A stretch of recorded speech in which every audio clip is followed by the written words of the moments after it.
Bismillahirrahmanirrahim. Assalamualaikum warahmatullahi wabarakatuh.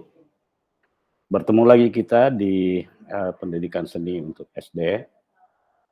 Pada materi kali ini kita akan membahas tentang bagaimana merancang pembelajaran seni di SD. Minimal bisa melahirkan satu perangkat pembelajaran yang terintegrasi atau sifatnya tematik. Perancangan pembelajaran biasanya kita mulai dengan merancang sebuah perangkat yang inti, yaitu merancang rencana pembelajaran atau RPP, yang dasar penyusunannya itu kita mengacu pada standar proses yang sesuai dengan Permendikbud tahun 2016 nomor 22 tentang standar proses. Namun kita juga tetap mengacu kepada pembelajaran abad 21, di mana paradigma pembelajaran sekarang sudah bergeser sangat jauh ya. Di era-era awal, itu paradigma pembelajaran itu adalah teacher center. Jadi di mana guru berperan aktif dalam menanamkan konsep-konsep kepada peserta didiknya. Kemudian paradigmanya bergeser di awal-awal abad 20, di mana student menjadi pusat, student center, di mana siswa adalah pusat daripada kegiatan belajar. Dalam hal ini sangat dituntut keaktifan siswa. Paradigma itu berlangsung sampai hari ini. Tentu saja saya akan menayangkan slide bagaimana pergeseran paradigma itu bisa terjadi. Jadi dapat kita lihat di sini bahwa ada 3 orientasi pembelajaran dengan paradigma yang berbeda. Yang saya jelaskan di awal itu berpusat pada guru atau teacher center. Itu sangat tergambar dalam misalnya dalam tujuan pembelajaran melalui dalam rancangan RPP biasa muncul melalui kegiatan ceramah oleh guru. Setelah guru jadi hampir semua didominasi oleh kata guru di dalam RPP itu, dalam perancangan itu.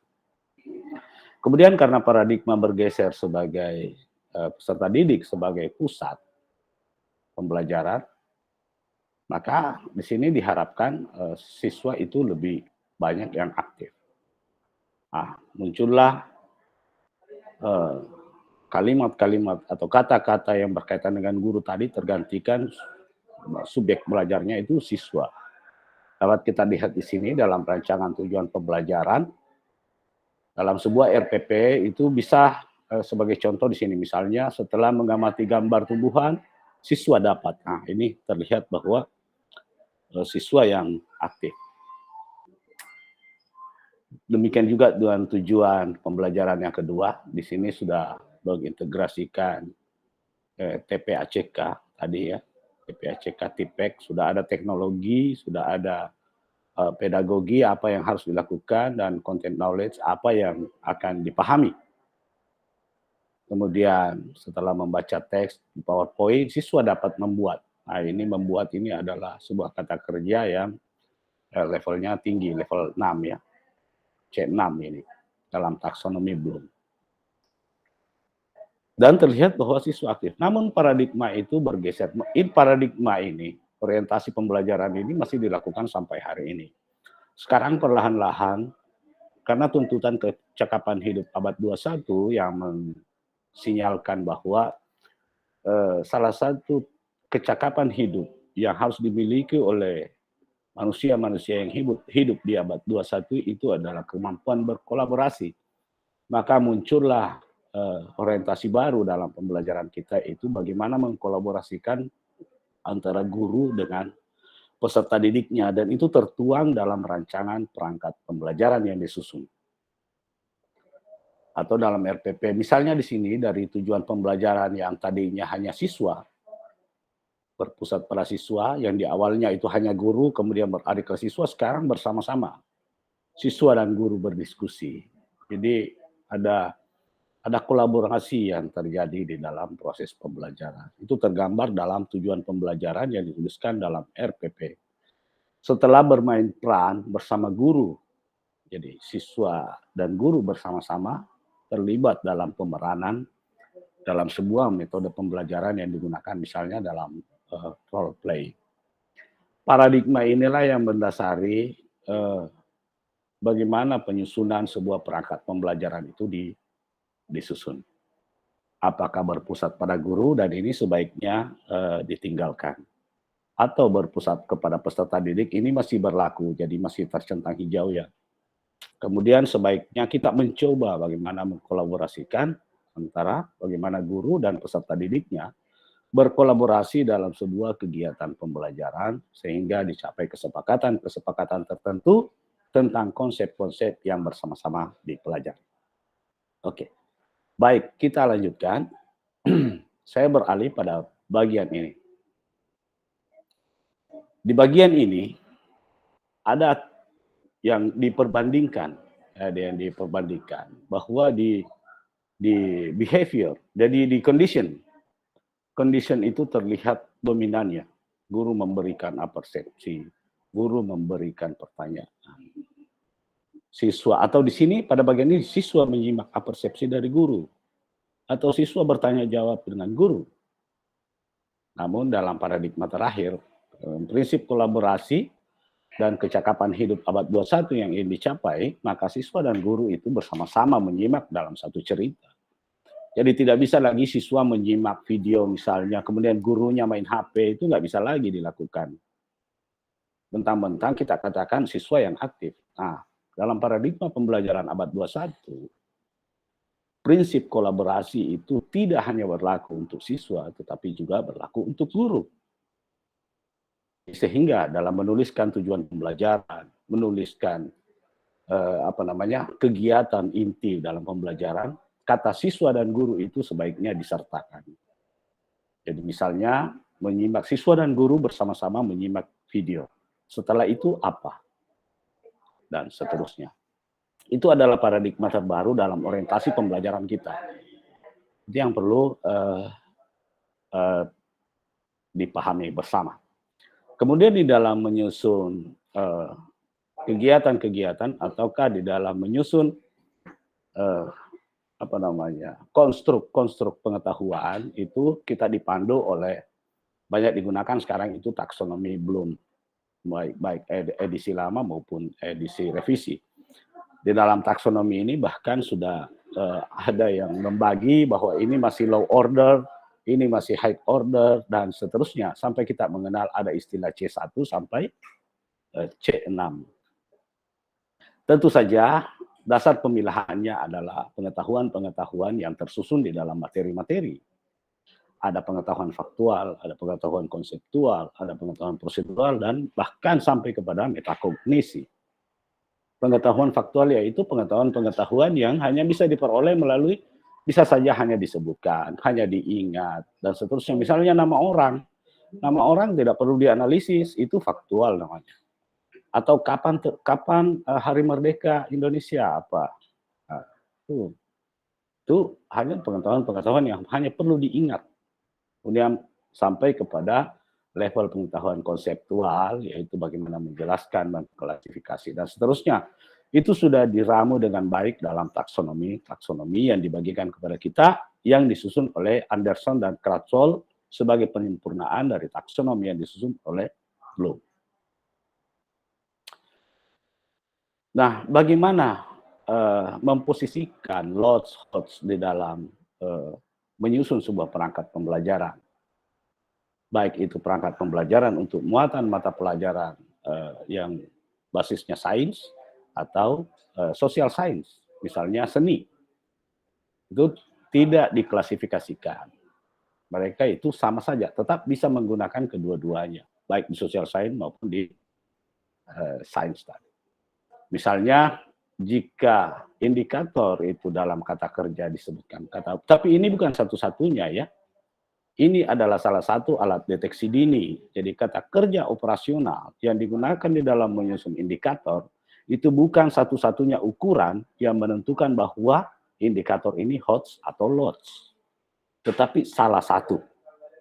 Salah satu. Misalnya menulis. Menulis jika dalam konteks menyalin, itu LOTS. Tetapi jika menulis yang sebelumnya disertai dengan analisis, tentu dia agak HOTS. Jadi berbeda menulis ulang, beda menulis dengan hasil pemikiran setelah membaca wacana-wacana tertentu misalnya. Nah inilah yang perlu juga diperhatikan di dalam perancangan perangkat kita. Tentu susunan perangkat pembelajaran RPP kita sekarang itu sudah ada 2 versi. Menurut Permendikbud nomor 22 tahun 2016 tentang standar proses, ada 13 poin di dalam penyusunan RPP.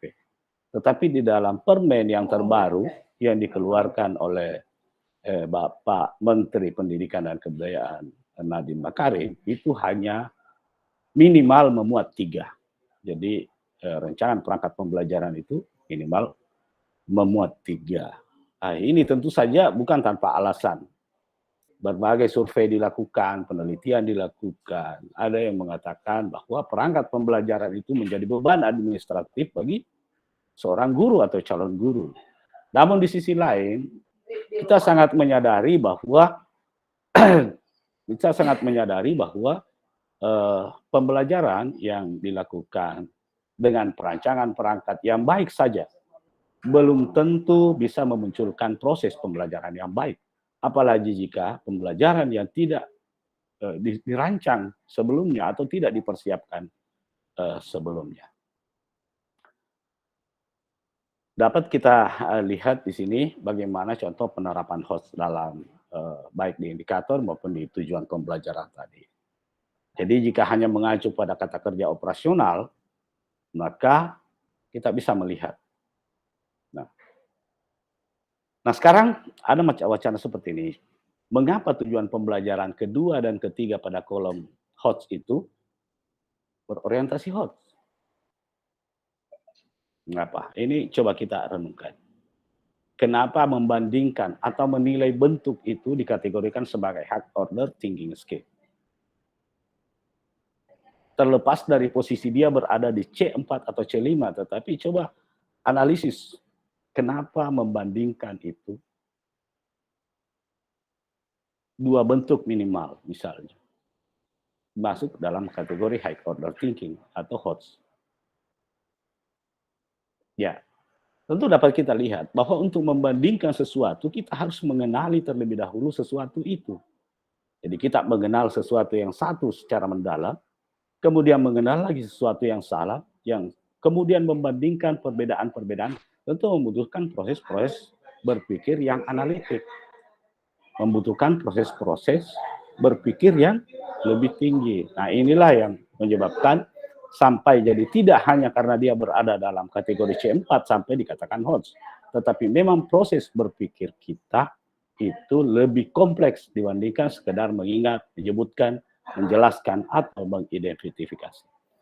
Kemudian HOTS juga dan LOTS ini tidak hanya terjadi pada indikator, tujuan, tetapi juga terjadi dalam kegiatan-kegiatan pembelajaran. Bahkan dalam kegiatan penutup, melakukan refleksi pada kegiatan penutup itu bukan sesuatu hal yang mudah. Karena kita harus menghimpun keseluruhan dari awal.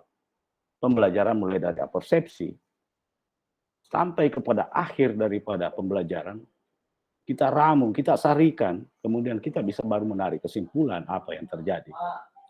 Ataupun kita bisa menganalisis kelebihan dan kekurangan-kekurangan, dan ini sudah masuk dalam bagaimana menganalisis kelebihan dan kekurangan dalam kegiatan pembelajaran, itu langkah awal kita menuju proses pengetahuan tentang metakognisi.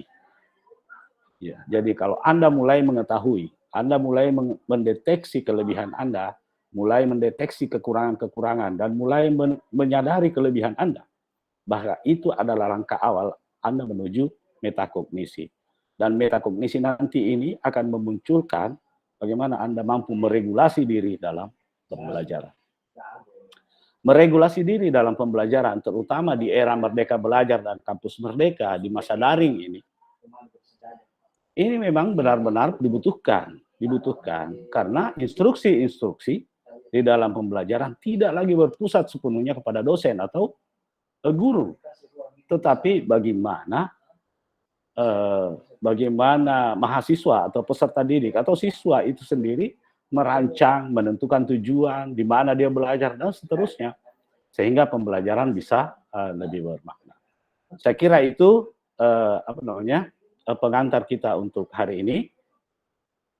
Jika ada kegiatan-kegiatan yang ingin dilakukan, saya akan menyampaikannya melalui media sosial ataukah bentuk yang lainnya. Demikian, billahi taufiq wal hidayah. Assalamualaikum warahmatullahi